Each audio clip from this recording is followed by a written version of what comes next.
माहौल में आलूदगी है, जिसमें उसमें डस्ट चली जाए, उसमें पार्टिकल चले जाए, उसमें पॉल्यूशन चली जाए, तो ये आपस में मिलकर एक स्मोक बन जाती है ना। बूढ़े होते हैं जो पहले इम्यूनो कम्प्रोमाइज है, उनको फिर जो नॉर्मली 2-3 हफ्ते इन्फेक्शन होता है, 2-3 माह तक इन्फेक्शन चलता रहता है। स्मोक के बेसिकली इफेक्ट्स आते हैं। एक बच्चा है जिसको चेस्ट इन्फेक्शन हो गया हुआ है या इवन निमोनिया हो गया हुआ है, अच्छा वो बच्चा है ही डिपेंडेंट सारा का सारा दूध पे।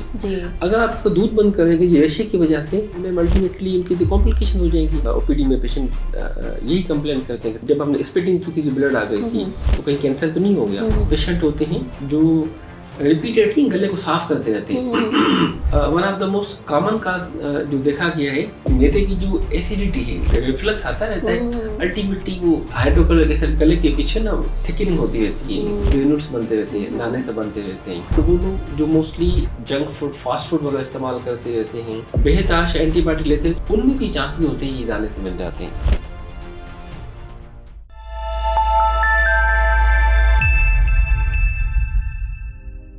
अस्सलाम वालेकुम एंड वेलकम बैक टू आपका मॉरिज पॉडकास्ट। जैसे कि आप सब लोग जानते हैं, स्मोक रूज पर है और सर्दियां भी हैं और बार बार गला ख़राब होता है और बार बार डॉक्टर के पास जाना पड़ता है। और इसके अलावा बहुत ही ज़्यादा इन्फेक्शंस कॉमन हो रहे हैं आजकल। तो इन सब वजूहात के लिए और इनका हल आपको बताने के लिए आज है हमारे साथ डॉक्टर तारिक अली शेख, जो कि असिस्टेंट प्रोफेसर हैं ENT के एंड उसके साथ साथ ENT सर्जन भी हैं। तो आइए उन्हें वेलकम करते हैं और उनसे कॉमन मसलों के बारे में, ENT से रिलेटेड यानी कान नाक गला के बारे में जानते हैं। अस्सलाम वालेकुम डॉक्टर साहब, thank you so much for being here. वालेकुम अस्सलाम जी, thank you so much for inviting. जैसे कि बहुत ही कॉमन मसले आजकल देखने को मिल रहे हैं, नॉट इवन बड़ों में बल्कि बच्चों में भी। तो अगर आप थोड़ा सा हमारी ऑडियंस को बताएं कि कुछ बच्चे होते हैं जिनका बार बार गला ख़राब होता है या खांसी आती है या खराटे लेते हैं वो, या नाक बहता है उनका बार बार, तो उसका क्या हल है, इसके क्या वजूहात हैं और इसको कैसे बेहतर किया जा सकता है? बड़ा अच्छा क्वेश्चन आपने पूछा है कि जो बच्चे खराटे लेते हैं या मुंह खोल के या उनको बार बार नाक बहता रहता है, तो उसमें देखा गया है कि ये वही बच्चे होते हैं जो अक्सर स्कूल में, एकेडमी में उनकी कंप्लेन भी होती है कि बच्चे आपके ना अनअटेंटिव हैं, डल हैं। पेरेंट्स की कंप्लेन होती है कि बच्चे मुंह खोल के सोते हैं, खराटे वगैरह लेते रहते हैं और नाक उनको बहता रहता है, उसको हम कहते हैं वेटी नोज, ठीक है। तो अक्सर देखा गया है कि one of the most common cause that is adenoid hypertrophy. नाक के पीछे गुदूद होता है, वो थोड़ा सा साइज में बढ़ जाता है। अच्छा। एक गले के अंदर जो टॉन्सिल्स होते हैं वो दो होते हैं। ये जो नाक के पीछे गुदूद है वो एक होता है, वो नाक के पीछे होता है, ये गले के सामने होते हैं। इनको हम ना एक्सरे देख सकते हैं, जिसे हम कहते हैं एक्सरे सॉफ्ट टिश्यू से हम देखते हैं कि साइज में कितना बड़ा हुआ है ना वहाँ पे। तो ये बेसिकली लिम्फोइड टिश्यू होता है, हमारे इम्यून सिस्टम में उसका पार्ट होता है, उसकी साइज बढ़ जाती है। अच्छा, उसकी साइज जैसे ही बढ़ जाती है तो नाक के पीछे रिसेशन ट्यूब होता है, वो नाक और गले के दरमियान ना ट्यूब ब्लॉक हो जाता है। अच्छा, जैसे वो ब्लॉक हो जाता है, उस ब्लॉकेज की वजह से कानों के मसाइल होते हैं, नाक के मसाइल होते हैं, उनके गले के मसाइल होते हैं, इवन उसकी नींद पे इफेक्ट आता है, उसकी मेंटल हेल्थ पे इफेक्ट आता है, उसकी डेली एक्टिविटी पे इफेक्ट आता रहता है। यानी कि ये जब वो रिसेशन ट्यूब ब्लॉक हो जाता है नाक के पीछे एडिनॉइड बढ़ने की वजह से, तो देखा गया है कि बच्चे नाक बंद रहता है, मुंह खोल के सोते हैं, खराटे वगैरह लेते रहते हैं, नाक से पानी आता रहता है। अल्टीमेटली जब रात को सो जाते हैं तो रात को 2-3 दफा उठना पड़ता है उसको, जिसे हम स्लीप एपनिया कहते हैं। इसी तरह बच्चे जो है ना 2-3 दफा उठ जाते हैं, खराटे वगैरह लेते रहते हैं, वो सोते रहते हैं, मगर पास वाले बंदे तो जागते रहते हैं। अच्छा, जब सुबह उठते हैं तो थके से होते हैं, अनअटेंड होते हैं, डल वगैरह होते रहते हैं। और जब वो कान के पर्दे के पीछे जो ट्यूब ब्लॉक हो जाता है, उसकी वजह से जो है ना उनको हो जाता है एक एक्यूट ओटाइटिस मीडिया, कान के पर्दे के पीछे रेशा जम जाता है, तो यानी सुन नहीं पाते, जिस वजह से वो बार बार घर में या एकेडमी में उनको कंप्लेन होती है कि बच्चा ना सुन नहीं पा रहा। बच्चा बार बार रिपीट कहता है, मम्मा आपने क्या कहा था, मिस आपने क्या कहा था। इवन क्लास में उनको ना चौथी सीट पे थे, थर्ड सीट पे, फ्रंट सीट पे बैठाया जाता है, तब भी वो बच्चा ना वापस सुन नहीं पाता। वो बेसिकली एडिनॉइड हाइपरट्रोफी की वजह से, इवन उसकी वजह से चेहरा सूज जाता है, चेहरा टेढ़ा हो जाता है, नाक पिंच हो जाता है। ये जो चीजें हैं, नॉस्ट्रल्स एला वो फूले होते हैं, दांत ऊपर वाली अपर इंसिजर वो नजर आ जाते हैं, तो उसकी मेंटली रिटार्डेशन इवन उनके चांसेस हो जाते हैं। तो all are because of adenoid hypertrophy. तो अगर आप थोड़ा सा इसके बारे में बताएं कि इसकी तशखीस कैसे की जाए, डायग्नोसिस इसका किस तरह पता चले कि उसमें हिस्ट्री इज अटमोस्ट इम्पोर्टेंट, यानी कि 70 to 80% जब बच्चे आते हैं उसकी मदर को बुलाते हैं, क्योंकि मदर्स के साथ होती है, she can diagnose very frequently. अगर ये सारी कंप्लेन मदर कंप्लेन कहती है, हम 80-90% हम सस्पेक्ट करते हैं कि एडिनोइड हाइपरट्रॉफी की वजह से है एक, और दूसरा स्कूल में जो कंप्लेन आती है वो मोस्ट इम्पोर्टेंट है। हिस्ट्री दैट्स अटमोस्ट इम्पोर्टेंट, कब से है, कितने अरसे से है, कितनी बार ये प्रॉब्लम हो जाता है एक। दूसरे नंबर पे हम टेस्ट करवाते हैं जिसे हम कहते हैं X-ray soft tissue nasopharynx lateral view. उसमें नाक के पीछे जो स्पेस है उसको देखते हैं कितना है, माइल्ड है, मॉडरेट है या सीवियर स्टेज पे बिल्कुल ही ब्लॉक किया हुआ है, तो हम एक्सरे करवा लेते हैं डिजिटल पे। दूसरा जो सुनाई कम देता है उसके लिए जैसे ना दिल की ईसीजी होती है तो हम करवाते हैं, ऑडियोमेट्री करवाते हैं जिसे हम कहते हैं पीटीए, साथ में टेम्पेरोमेट्री, क्या या कितनी समात मुतासिर है, टाइप कौन सी समात है, क्योंकि इसी में मोस्टली ना 40 to 50 डेसिबल हियरिंग लॉस के चांसेस होते हैं। और दूसरा पर्दे के पीछे रेशा नहीं जब पड़ा हुआ जिसे हम कहते हैं टेम्पेरोमेट्री। तो इस तरह कानों की समाज की टेस्ट हम करवाते हैं, साथ में एक्सरे करवाते हैं और साथ में हम उसके ब्लड टेस्ट करवाते हैं इन्फेक्शन देखने के लिए। तो ये तीनों चीज़ें और सबसे important that is history and history. तो ये तीनों चीज़ें आपस में मिलके हम फिर डायग्नोस बनाते हैं कि एक एडिनोइड हाइपरट्रॉफी है, दूसरा कान के पर्दे के पीछे रेशा है जिसे हम कहते हैं ओटाइटिस मीडिया विद इश्यूएन। ठीक हो गया। तो अगर इसकी बगैर सर्जरी या ऑपरेशन के अगर इलाज किया जाए तो किस तरह होगा और क्या होगा? उसमें मोस्टली ये बच्चे वो होते हैं जो थंब सकिंग करते रहते हैं। अच्छा, ये बच्चे वो होते हैं जो बॉटल फीडिंग इस्तेमाल करते रहते हैं। ठीक है। तो उनको सख्ती से मना करते हैं कि ये दोनों चीज़ें ना अवॉइड कर लें।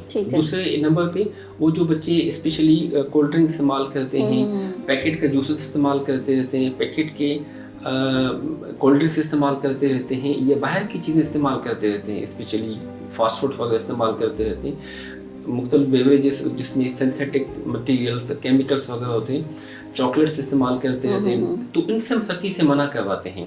साथ में फिर हम कहते हैं कि आप नेजल डिकंजेशन नाक में ड्रॉप डाल दें, सेलिनस नेजल ड्रॉप वगैरह डाल दें, और कोई इन्फेक्शन जैसे होता है तो हम उसको एंटीबायोटिक वगैरह दे देते हैं, एंटीहिस्टामिन वगैरह दे देते हैं, डिकंजेशन नेजल ड्रॉप्स वगैरह दे देते हैं, जिससे कई हद तक नाक खुल जाता है, गला ठीक हो जाता है, पर्दे के पीछे जो रेशा है वो भी ऐसे ऐसे सेटल हो जाता है। तो ये सारी प्रिवेंटिव मेजरमेंट करते हैं जिससे काफ़ी हद तक बच्चे सेटल हो जाते हैं। ठीक हो गया। तो अगर सर्जरी की तरफ जाना पड़े तो कौन सी सर्जरी करते हैं?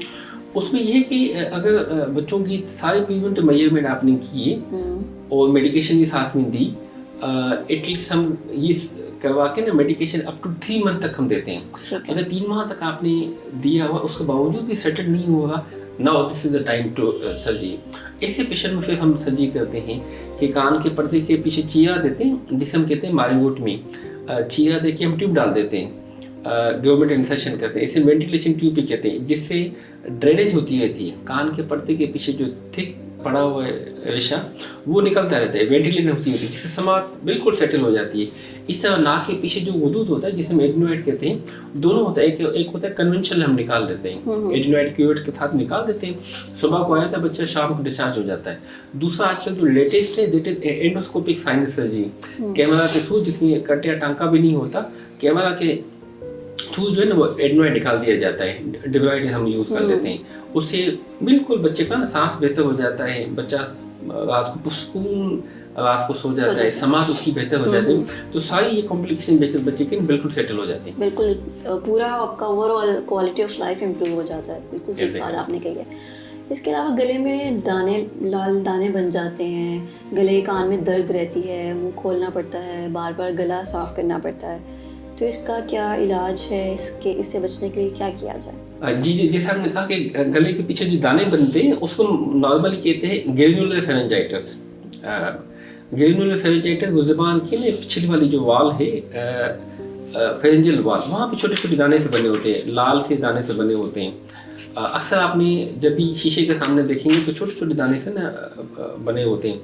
ऐसे पेशेंट को इचिंग भी होती है, खारिश भी होती है और गले में दर्द भी होता है जी। जब भी वो सॉल्व करते हैं उनका ना पेन सा फील होता रहता है, और बाद पेशेंट को ना लंबे अरसे तक खुशक खांसी रहती है, इचिंग होती रहती है, और बाद को पेशेंट को मुंह से सिमेल आना स्टार्ट हो जाती है। तो ये सारी ना अलामतें होती हैं, तो इसको हम कहते हैं ग्रेन्युलर फेरेंजाइटिस।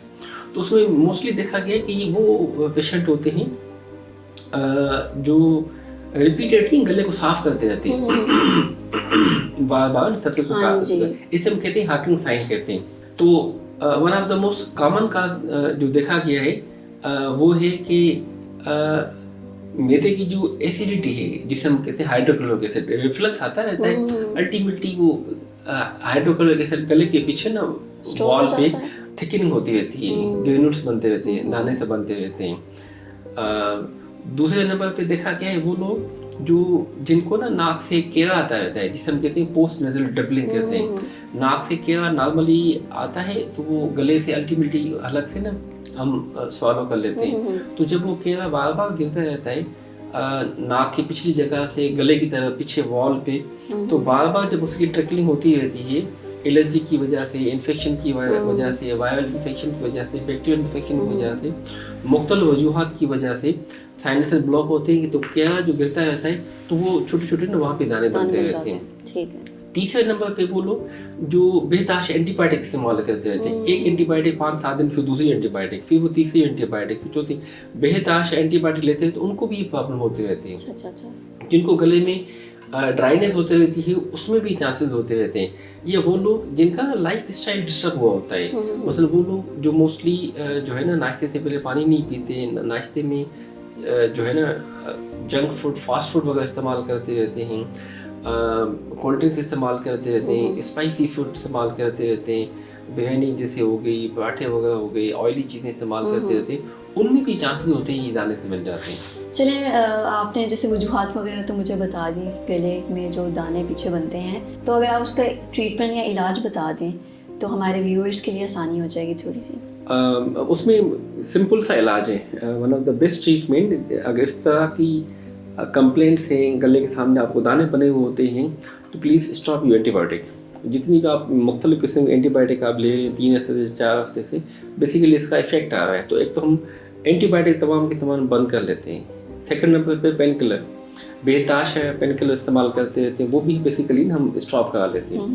थर्ड नंबर पे जो मैदे की वजह से जिसमें कहते हैं गैस्ट्रोइसोफेगल रिफ्लक्स में, उसके साथ साथ में मेडिकेशन हम दे देते हैं कि आप PPI लें, प्रोकाइनेटिक मेडिकेशन वगैरह लें, कुछ सस्पेंशन हम दे देते हैं, और साथ में हम फिर लाइफ स्टाइल मॉडिफिकेशन हम कराते हैं कि आपकी रात की 6 से 7 घंटे की नींद, that's utmost important. Early morning आपकी वॉक हो, योगा हो, एक्सरसाइज हो, ब्रीथिंग एक्सरसाइज हो, नाश्ते में है तो आप अच्छी सी हेल्दी डाइट लें। हेल्दी का मकसद है कि ये पराठे, ये बिरयानी, ये अचार, ये फास्ट फूड, जंक फूड बिल्कुल ना लें। हेल्दी का मकसद है कि आप सुबह को लें, आप गरम गरम दूध ले लें, आप अंडा ले लें, आप शहद ले लें, आप खजूरें वगैरह ले लें, आप डेट्स वगैरह ले लें, दैट्स यूर हेल्दी। लंच में भी सैलड लें, फल फ्रूट्स लें। अच्छा। खाने और सोने के दरमियान कम से कम 3 घंटे का वक्फा होना चाहिए। ठीक है, तो इससे ना आपकी ये वाली कंप्लेन, साथ में गैस्ट्रिक वाली कंप्लेन और साथ में लाइफ स्टाइल से कई हद तक बेहतर हो जाएगी। बाकी जो तो पोस्ट नेजल ड्रिबलिंग थी, नाक से जो केरा आता था गले की तरफ से, उसके लिए फिर हम कुछ स्प्रेज देते हैं, जिस नाक के पीछे बलगम आता है, केरा आता रहता है, वो सेटल हो जाए, नाक उसका खुल जाए।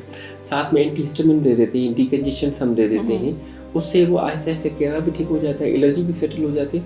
पेशेंट का आहिस्ते आहिस्ते वेस्पेथेस ऑफ टाइम 2 में 3 माह बिल्कुल दाने सेटल हो जाते हैं, इस सारी अलामतें बेहतर हो जाती हैं, बिल्कुल पेशेंट फिट फाट हो जाता है। आपने डाइट के बारे में बताया, तो ऐसे मैंने मिसकंसेप्शंस भी सुनी हुई हैं लोगों से, तो अगर आप इस पर थोड़ी सी रोशनी डालें कि कुछ लोग कहते हैं कि बनाना नहीं खाना है, दूध नहीं पीना है, दही नहीं खाना, वो बलगम करते हैं, उससे रेशा होता है और बहुत मसले होते हैं, तो वो ये चीज़ें आप अवॉइड करें, अंडा नहीं खाना। तो इस बारे में आप थोड़ा सा अगर क्लैरिटी दे दें, थोड़ा क्लियर कर दें हमारी ऑडियंस को कि इन चीज़ों का नुकसान है या फ़ायदा है और खाना चाहिए या नहीं खाना चाहिए। असल में गले के लिए ना दूध है तो हम कहते हैं कि पूरी की पूरी आपकी खुराक है, फुल न्यूट्रिशन है उसमें आपकी, उसमें आपकी कैल्शियम, प्रोटीन, विटामिन, मिनरल, सारी की सारी चीज़ें हैं। एक बच्चा है जिसको चेस्ट इन्फेक्शन हो गया हुआ है, या इवन निमोनिया हो गया हुआ है, या अपर आर्टिया हो गया हुआ है, अच्छा वो बच्चा है ही डिपेंडेंट सारा का सारा दूध पे। अगर आप इसको दूध बंद करेंगे रेशे की वजह से, तो उसको तो अल्टीमेटली चेस्ट इन्फेक्शन, निमोनिया में अल्टीमेटली उनकी कॉम्प्लिकेशन हो जाएंगी। अच्छा। दूध that is life saving procedure, इसको इसके सिवाय इसका गुजारा भी नहीं है बच्चे का। तो ये मिस कॉन्सेप्ट है कि जी दूध लेने से रेशा नहीं था, रेशा का इससे कोई ताल्लुक नहीं, ये आपकी पूरी की पूरी ग़िज़ा है, आप लें। हम कहते हैं सर्दियाँ हैं तो आप गर्म दूध ले लें, आप ज़्यादा है तो थोड़ा सा मलाई निकाल के आप पी लें, मगर आपको कुछ भी नहीं होगा इसकी वजह से। इस तरह अंडा लें, अंडा आपका पूरा का पूरी ग़िज़ा है, फुल न्यूट्रिशन है आपकी उसमें, ठीक है ना। आपके लिए ऐसे बेहतरीन किस्म का नाश्ता है, जो बजाय आप मूंग पाई खा लेते हैं, आप चने खा लेते हैं, आप नान खा लेते हैं, मुख्तलिफ किस्म की चीज़ें इस्तेमाल करते रहते हैं, आप दूध लें, साथ में अंडा लें, आपके लिए फुल ग़िज़ाई से भरपूर बेहतरीन किस्म का ब्रेकफास्ट है। तो इस तरह आप खजूर आप साथ में ले लेते हैं, तो जो है ना ये सारी की सारी आपके लिए।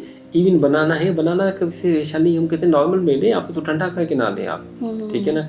बनाना शेक भी आप पीते हैं तो हम कहते हैं आप उसमें बर्फ ना डालें, नॉर्मल टेम्परेचर पर लें, ठीक है। तो ये सारी की सारी चीज़ें मिसकॉन्सेप्ट हैं, इसी के लिए रेशे से कोई ताल्लुक नहीं। ठीक हो गया, थैंक यू सो मच, आपने क्लियर कर दी सारी मिसकॉन्सेप्शंस। अब इसके अलावा ये होता है कि अक्सर लोग ब्रशिंग करते हैं तो उनका ब्लड निकल आता है, या वैसे स्पिट करते हैं तो ब्लड आ रहा होता है, खून आ रहा होता है उनके मुंह से, तो उन्हें लगता है कि शायद पता नहीं खुदा न ख्वास्ता हमें कैंसर तो नहीं हो गया। तो ये क्या होता है, इसकी क्या वजूहात हैं और इसको कैसे बेहतर किया जा सकता है? बड़ा आपने बेहतरीन सवाल पूछा हुआ है कि हमारे पास भी अक्सर इमरजेंसी में या इवन ओपीडी में पेशेंट यही कंप्लेन करते हैं कि सर ब्रश करते हैं ब्लड आई थी, या सब हम जब हमने स्पिटिंग की थी तो ब्लड आ गई थी, तो कहीं कैंसर तो नहीं हो गया। तो या सर थोड़ी सी फ्लू हुआ था और नाक से ना रेशा भी आया, साथ में ब्लड भी आई थी, तो बहुत ज़्यादा कॉन्शियस हो जाते हैं। तो उसमें one of the most common cause जो देखा गया वो नाक के पीछे एक स्पेस होता है जिसे हम पोस्ट नेजल स्पेस कहते हैं।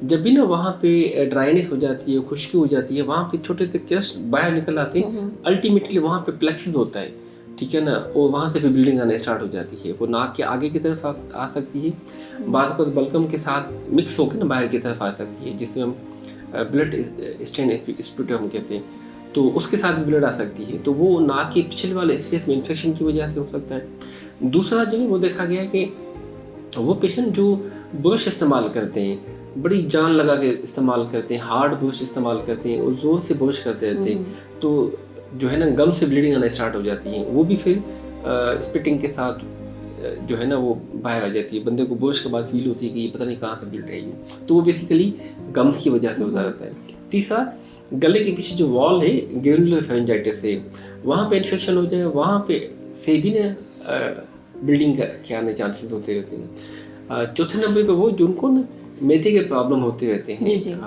मैदे का अल्सर वगैरह होता रहता है, उसकी वजह से भी नहीं एक आधा ड्रॉप्स आ जाते हैं या कई ड्रॉप्स आ जाते हैं मुंह के थ्रू, तो पेशेंट फील हो जाता है कि पता नहीं मुझे क्या हो गया होगा। कुछ वो पेशेंट होते हैं जो स्पेशली हेमोराइड्स हो जाते हैं, बवासीर जिसे हम कहते हैं, उसकी वजह से कोई मेडिकेशन वगैरह लेते रहते हैं, या कुछ प्रेगनेंसी में मेडिकेशन वगैरह लेते रहते हैं, तो उनको उनमें भी ना ब्लीडिंग के चांसेस होते रहते हैं।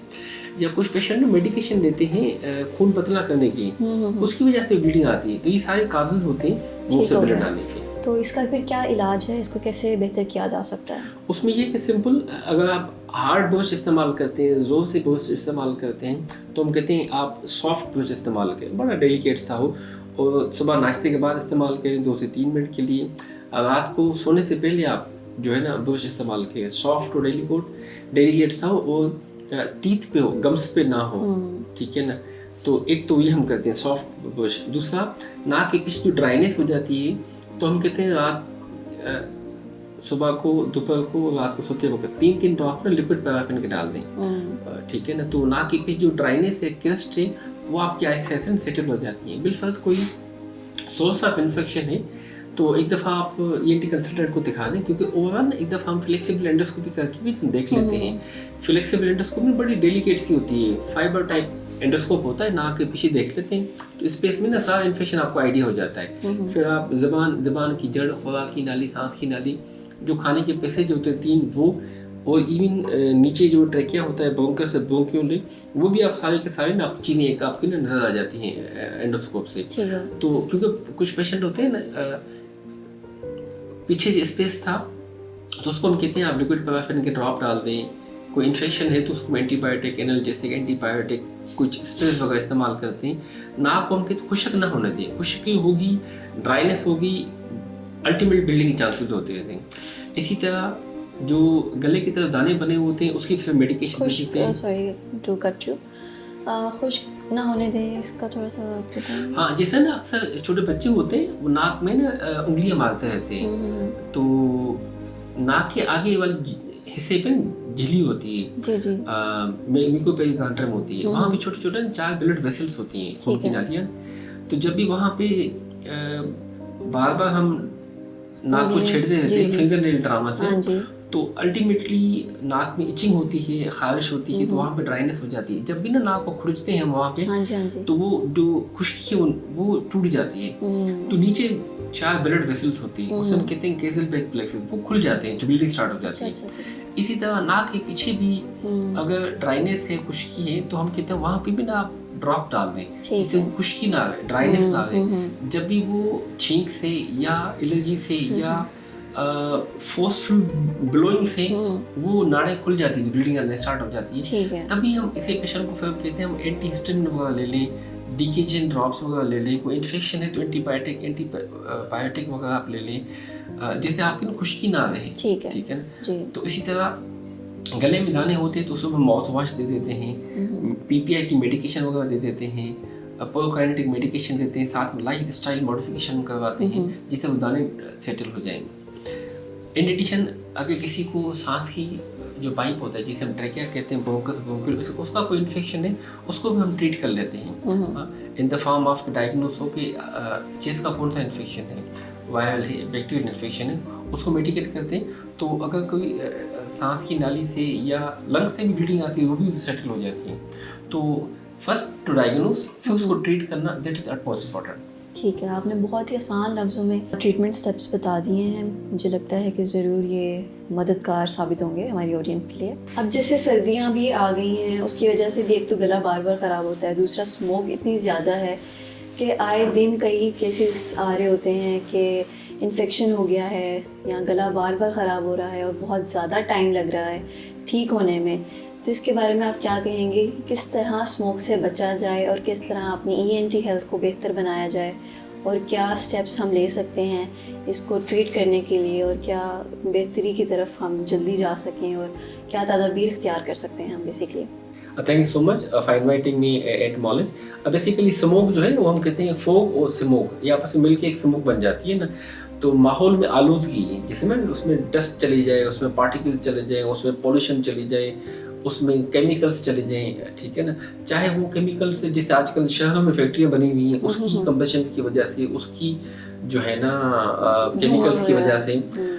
सिमिलरली जैसा बेतहाश आप देखें गाड़ियाँ, घर घर में 2-2 गाड़ियाँ, 3-3 4-4 गाड़ियाँ व्हीकल से बहुत ज़्यादा इस्तेमाल होते हैं, तो ऑटोमोबाइल व्हीकल्स उसकी वजह से भी है। इसी तरह जो घरों में ना कोल इस्तेमाल होता रहता है, इसकी वजह से भी रीज़न है। भट्ठे हैं वो आजकल सीजन के लिहाज से ना, जो धात होती है फसलों में, वो आजकल उसको जलाया जाता है, उसकी वजह से भी। तो ये सारा माहौल कंटेमिनेटेड हो जाता है। जब भी वो कंटेमिनेटेड माहौल हो जाए तो आप देखेंगे हर दूसरा तीसरा जो है ना, उसको आंखों में प्रॉब्लम हो जाता है, आंखों में इचिंग होती है, आंखों में खारिश शुरू हो जाती है, पेशेंट को स्किन की एलर्जी वगैरह स्टार्ट हो जाती है, नाक से पानी आता रहता है, क्या आता रहता है, गले में खारिश होती रहती है, सांस के मसाइल शुरू हो जाते हैं, घुटन सी महसूस होती रहती है, दिल की धड़कन तेज वगैरह हो जाती है।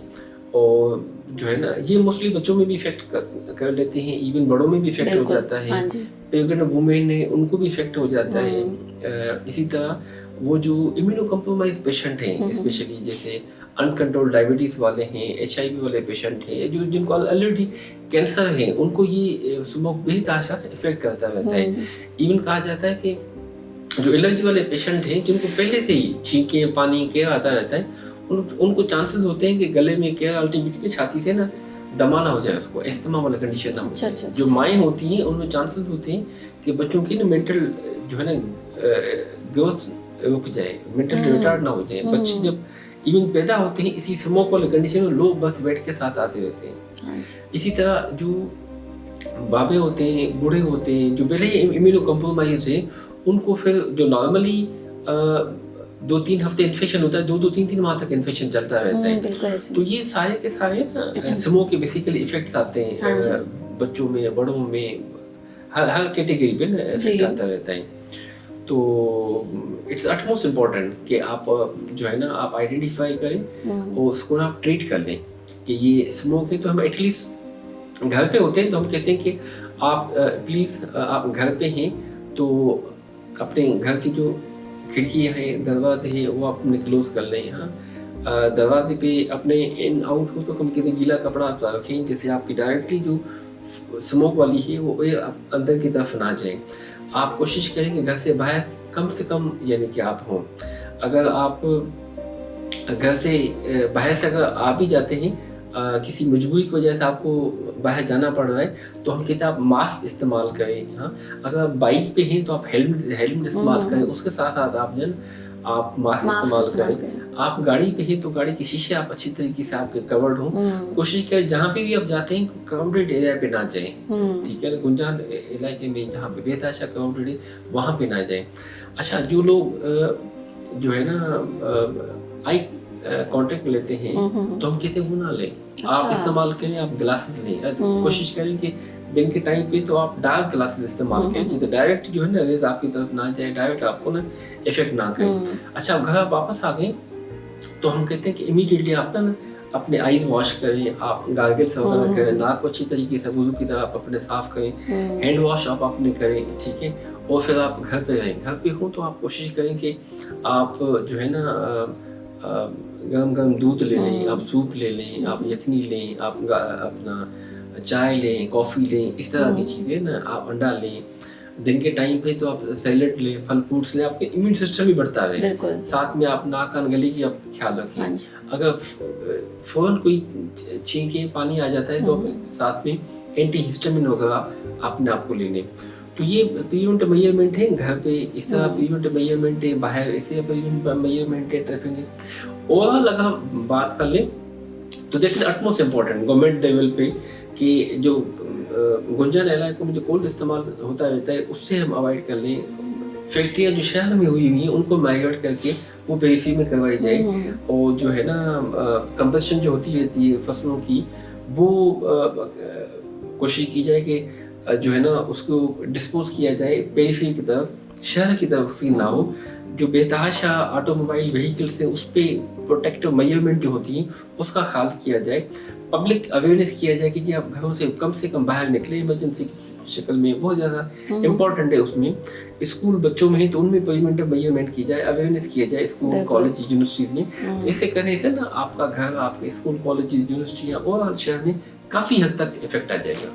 बिल्कुल। एंड ऑल्सो के ये जो कूड़ा वगैरह भी हम डिस्कार्ड करते हैं उसकी वजह से भी काफ़ी ज़्यादा ये मसला होता है। इवन आपके ये कीड़े मकोड़े पैदा हो जाते हैं एंड मॉस्किटोज वगैरह, जिसकी वजह से और बीमारियां होने का भी खदशा होता है। तो ये सारी चीज़ें ऐड ऑन होती हैं एंड देन ये एक स्मोक की शक्ल इख्तियार होती है और वो फिर अदर डिजीज़ और इन्फेक्शंस की तरफ जाता है। तो ये बिल्कुल हर एक शहरी का फर्ज है कि वो अपना पार्ट इसमें प्ले करे। गुड मैसेज, क्योंकि अगर हर एक बंदा अपने अपने घर पे, अपने बच्चों पे, अपने फैमिली पे, अपने किचन, अपने बेड, अपने घर का कूड़ा उसको प्रॉपर डिस्पोज करे, उसको प्रॉपर जो है ना चीज़ों को ख्याल रखे, तो ऑटोमेटिकली ये जस्ट होम नहीं, ये पूरा का पूरा महला हो जाएगा, पूरा का पूरा एरिया हो जाएगा, पूरे का पूरे ब्लॉक हो जाएंगे, पूरी की पूरी सोसाइटी हाइजीनिक हो जाएगी। तो इसे काफ़ी हद तक हम कंट्रोल कर सकते हैं। अक्सर लोग मैंने देखे वो तो गाड़ियों में आ जा रहे हैं तो विंडो नीचे करते हैं और नीचे वहीं उसी रोड पे उन्होंने फेंक दिया एंड ऑल। तो आई गेस ये ड्यूटी है हर एक शहरी की कि वो इस तरह ना करे, अच्छे तरीके से डिस्पोज करे, ताकि ये जितना कम हो सकता है बीमारियों से बचा जा सकता है। ये हमारे लिए ही पूरी as a society, as a nation बहुत ज़रूरी है। And also thank you so much doctor Tariq, आपने इतनी ज़्यादा इंफॉर्मेशन और इसको कट डाउन करके अच्छे तरीके से हमें एक्सप्लेन किया। My pleasure. एंड उसकी ट्रीटमेंट भी बताई और उसके गाइड भी किया कि कौन से स्टेप्स हम ले सकते हैं और किस तरह ले सकते हैं। Once again thank you so much for being here. It was nice having a session with you.